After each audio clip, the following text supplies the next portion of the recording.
Hello दोस्तों। आज हम लोग पढ़ते हैं सेक्शन सीआरपीसी के 168, 169 और 170 के बारे में। तो उससे बेरक से पढ़ेंगे। आप लोग बेरक ओपन कर लीजिए, उससे चीज़ें ज़्यादा समझ में आएगी। तो चलिए 168 में पढ़ते हैं। 168 में दिया हुआ है कि कैसे एक सबऑर्डिनेट ऑफिसर जांच करेगा। इसमें लिखा है 168 में, report of investigations by the subordinate police officer.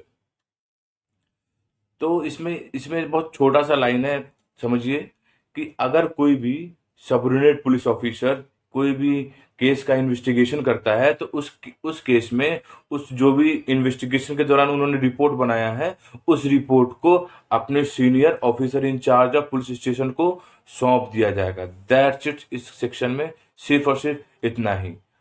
अब देखते हैं 169 में क्या दिया हुआ है। Release of accused when evidence deficient. जब एक्यूज के खिलाफ कोई केस नहीं बन रहा हो, केस नहीं बन रहा हो का मतलब कि कोई पर्याप्त सबूत नहीं हो। जब कोई भी एक्यूज के खिलाफ पर्याप्त सबूत नहीं तो उस केस में क्या किया जाएगा।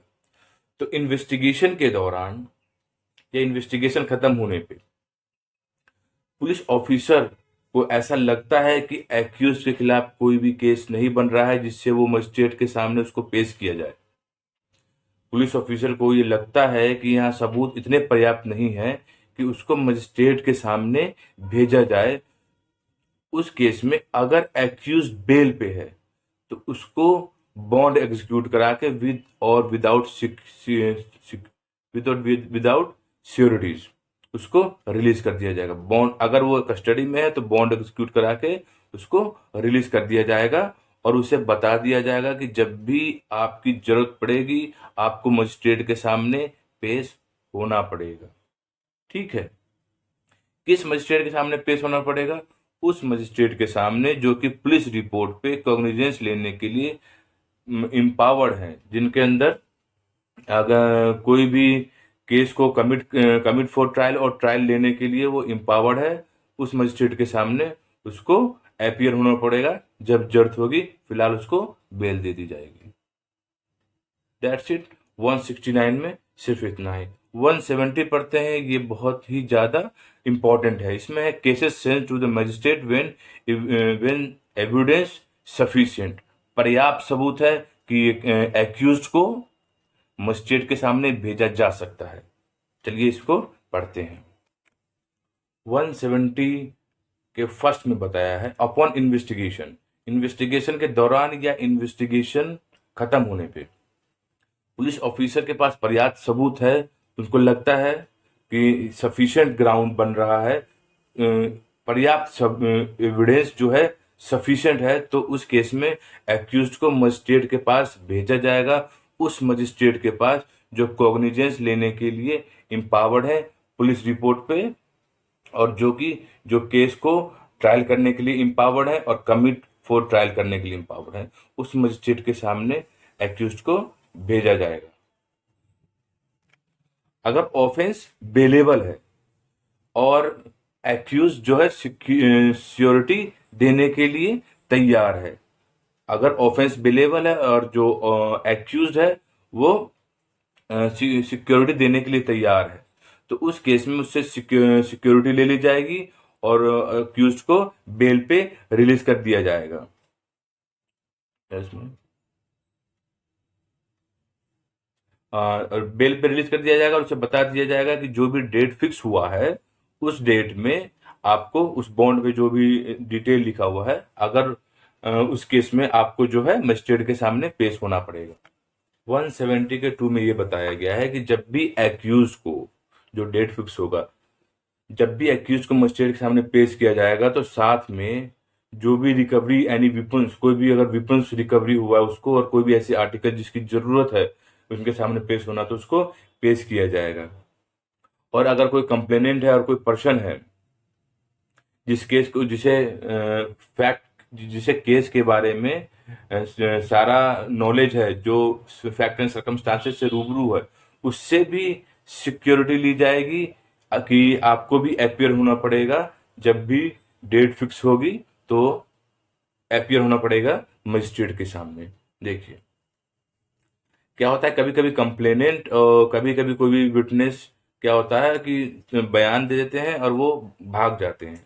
कोई भी किसी के खिलाफ केस लिखवा के और वो गायब हो जाते हैं। इसलिए कंप्लेनेंट से भी और पर्सन से भी दोनों से सिक्योरिटी ली जाएगी, जिसको केस के बारे में जानकारी हो, कि जब भी आपको बुलाया जाएगा तो मजिस्ट्रेट के सामने आपको पेश होके और जानकारी देनी पड़ेगी।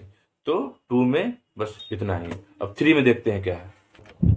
173 में लिखा हुआ है कि अगर कोई भी, जब भी बॉन्ड भराया जाता है किसी भी कंप्लेनेंट से और पर्सन से, तो अगर उस बॉन्ड में सीजेएम कोर्ट मेंशन है, अगर उस बॉन्ड में सीजेएम कोर्ट मेंशन है, तो वो कोई भी कोर्ट हो सकता है, जिस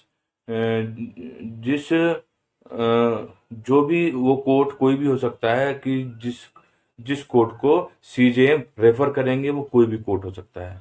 मतलब अगर बॉन्ड में सीजेएम कोर्ट मेंशन है तो वो कोई भी कोर्ट हो सकता है जिसे सीजेएम कोर्ट रेफर करेगा, उनका कोई भी सबऑर्डिनेट कोर्ट, जैसे कि CJM court of first class और CJM court of second class, ऐसा कोई भी कोर्ट हो सकता है जहां पे आपको अपीयर होना होगा, वो आपको बता दिया जाएगा। कोई सा भी कोर्ट हो सकता है।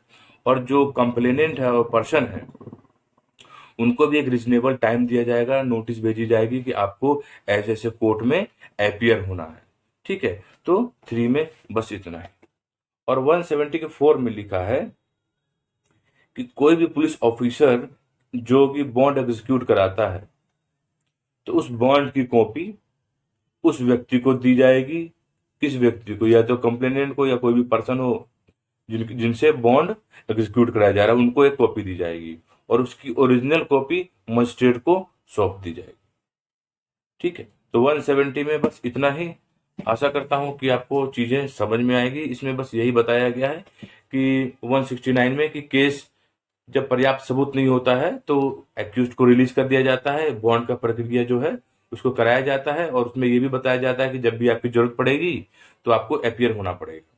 सिक्योरिटी ले ली जाती है या ना भी ली जाती है, बस इसलिए क्योंकि जैसे कभी क्या पता है कि इन फ्यूचर फिर से फर्दर इन्वेस्टिगेशन हो तो कुछ सबूत निकल जाए, इसलिए ऐसा बॉन्ड जो है एग्जीक्यूट करा लिया जाता है, जिससे कि कभी भी जरूरत पड़ेगी तो उनको अपीयर किया जा सके। और 170 में यही है कि जो जब एविडेंस पर्याप्त हो तो उनको बता दिया जाएगा कि जी आपको ऐसे ऐसे डेट फिक्स होगा, तो ऐसे ऐसे आपको मजिस्ट्रेट के सामने पेश होना पड़ेगा। बेलेबल ऑफेंस होता है तो उनको वहीं थाने से ही, अगर कस्टडी में होता है एक्यूज, तो उसको रिलीज कर दिया जाता है और बॉन्ड भरवाया जाता है कि भैया जब भी मजिस्ट्रेट के सामने पेश हो, अपीयर आपको बुलाया जाएगा तो आपको अपीयर होना पड़ेगा। इस चीज के लिए बॉन्ड भरवा लिया जाता है।